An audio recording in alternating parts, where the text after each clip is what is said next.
You've just seen two music videos that look very similar. New Order's Round and Round and Darren Sylvester's Plans. Darren, when did you first realize you wanted to remake a New Order video shot for shot?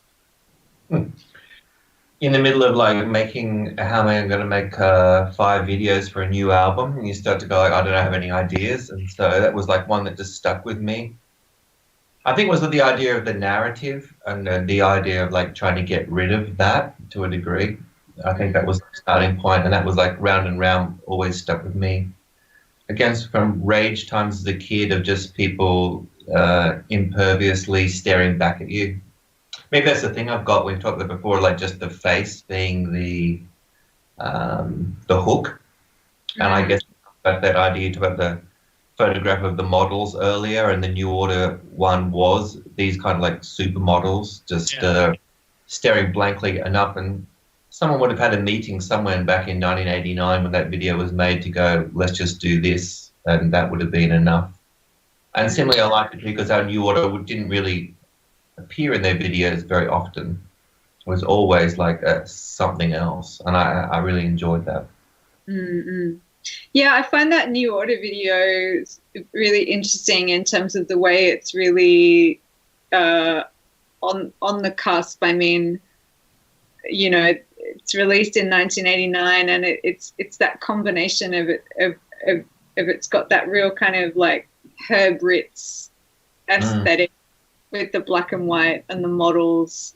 You know, and that's the same year that he did like Wicked Game, of course, and Love Will Never Do, and those kind of videos that made his name with that real kind of Vogue black and white high-end fashion aesthetic. But then it's intercut with those bits that just seem to like, and again, I guess because that's the record, you know, Technique is the record they made in Ibiza as well. So you get these like Technicolor flashes that are like, the 90s is coming, you know. You know that. Yeah, I really like the combination in that video, and then the way you remade it with the cardboard, you know, the kind of multicolored paper and stuff too. Yeah, it's an. I've always felt I adore New Order, and I agree with you that like I like the fact that they leave themselves out of their videos, just like they left themselves out of their album covers. Well, mostly, not all the time, but mostly.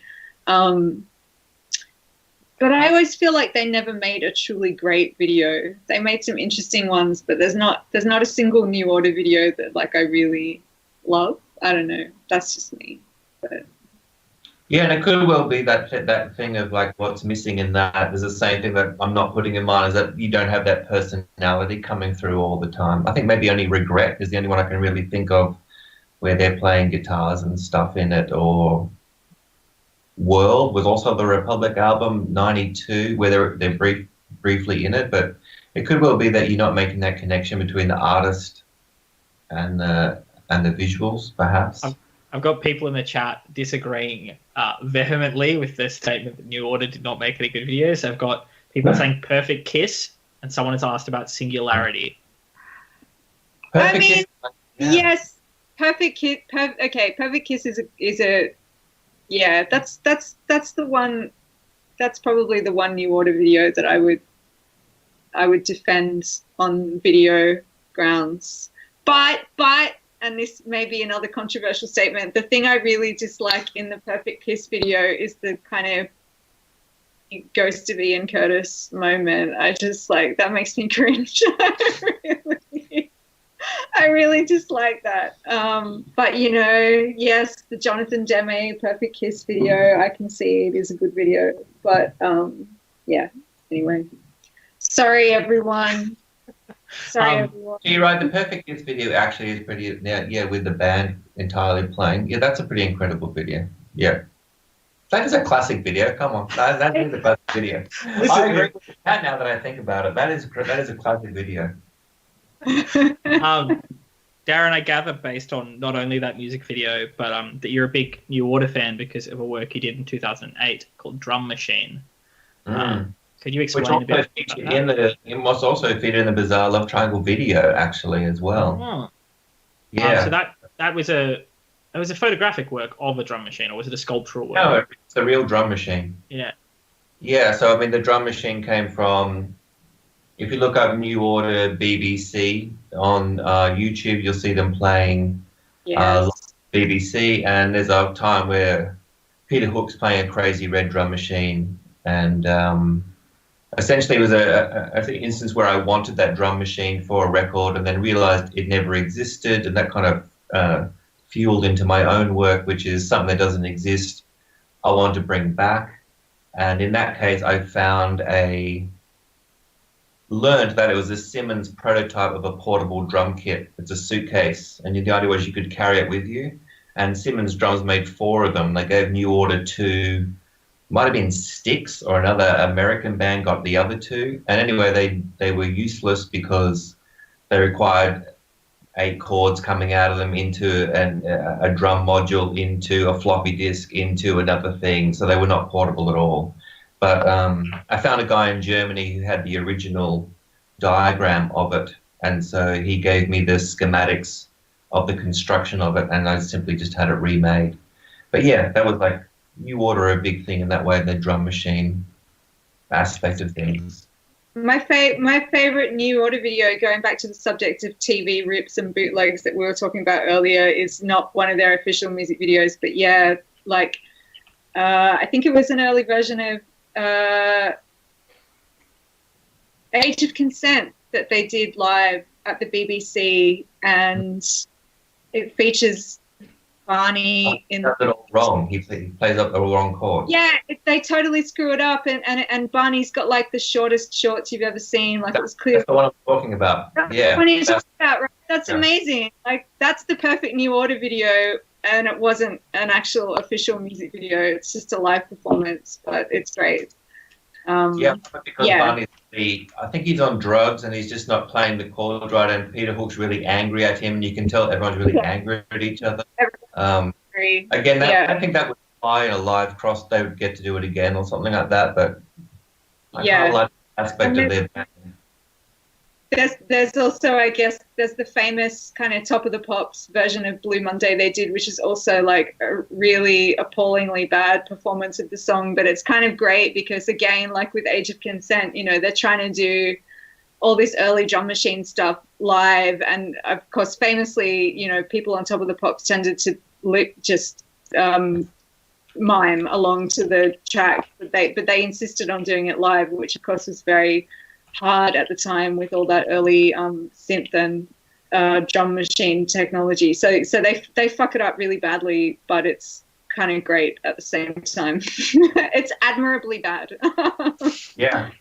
I used my drum machine once live on stage, and only once, because you know when you're playing it, like I think it was the Toffin Town, and the band finishes, you've done sound check, you've got 20 minutes to get on stage. So I remember I was setting up the drum machine and on the floor loading a floppy disk and trying to program the drum samples back in, and it was just an absolute disaster.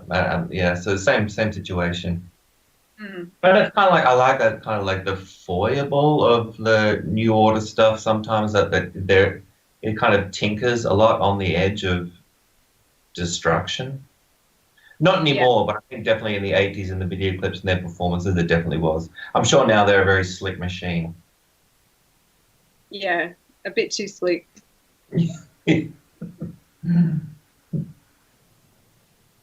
Just looking at this drum machine you're describing it's the Age of Consent live thing. It is a striking object in a studio. Like, everything else is normal, and then suddenly there's this shock of red. Yeah. And the cool thing about it was that because they got a guy from Germany, the shock of red is pool table felt. It's red pool table felt because it was only a prototype. So that does explain that. Order some meters of red pool table fabric, which we then had laser cut to put on top. So yeah, that's what it is. Pool table felt.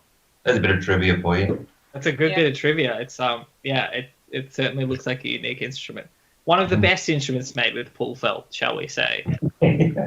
The other great, while we're kind of, you know, going into the New Order video deep cuts, is it may still be on YouTube, but years ago I found an old, I think it's called New Order Play at Home. That might be the wrong title, but it's a great kind of 40-minute thing that was made either for early Channel 4 or the BBC, which is kind of about factory. It's kind of about factory records, but New Order are in it, and it's the most factory records thing. It's like, I mean, clearly it's kind of what Michael Winterbottom used years later for 24-Hour Party People, because it's that kind of fiction fact hybrid. It's got a great scene with Tony Wilson and Gillian from New Order, like in the bath together, only she's fully dressed and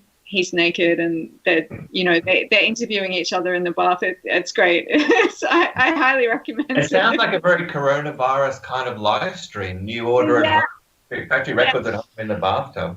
It's a very Tony Wilson. It's a very Tony Wilson artifact in the best way. I recommend it. So we have 4 videos in our next section. This is one of the more substantial sections of the stream tonight, and definitely one of the most eclectic. Can you please take us through them, Darren? Yeah, the first one is Bjarne Melgaard, who's like a quite well-known contemporary artist who works in painting and VR and sculpture and so forth. And I put him in because I got to do a photo shoot with him in New York for V magazine a few years ago. And it was quite wild in the sense that his studio had a million paintings, and he had his own, like brand director, which I've never seen with an artist before. Like, you come up with your own artist, but he had like teams of people behind him that came up with ideas. And so one of them was for him to do a jewelry line, and one was to get Jim Henson's puppets to turn him into a puppet and create him as a pop star. So he does a Carpenter song in the first one, Goodbye to Love. And then I wanted to throw back to the earlier videos to a Carpenter's again, the TV kind of playing of a Carpenter song. One, I really love the artifice of the Carpenters. Like, they had that kind of true voice coming through, but their production value was always like scrubbed within an inch of its life. And I love that fakeness of this TV performance of the cliches of the rain on the window and the streets and so forth. So I love that aspect of that. And then through that, Arida was a student of mine who did videos. She was very internal, very quiet, very internal, and like the Carpenters. And she made these videos about talking about products, which you'll see as a video artwork. So I asked her to make me a video, and she made this video of a girl just looking at her phone. So the song is quite sad, little bit of luck. And so she came back to me with this video of just a girl staring at her phone. And I thought it was a great link to the Bjarne video, because in Bjarne's, he's quite wild. And at the end, Bjarne is also flicking through like sex videos on his phone as well. So I thought that was a good link from the first to the fourth. So we have Bjarne looking at sex videos, and then we have the Carpenters with their kind of TV performance, and then some video art, and then one of my videos, which Arida made, which I had no hand in. She just came back with this video. I was like, oh my God, it's incredibly beautiful, of this girl just watching her phone. Great. I'm very excited to see all 4 of these and see what the chat makes of them. Please enjoy the next section of our evening.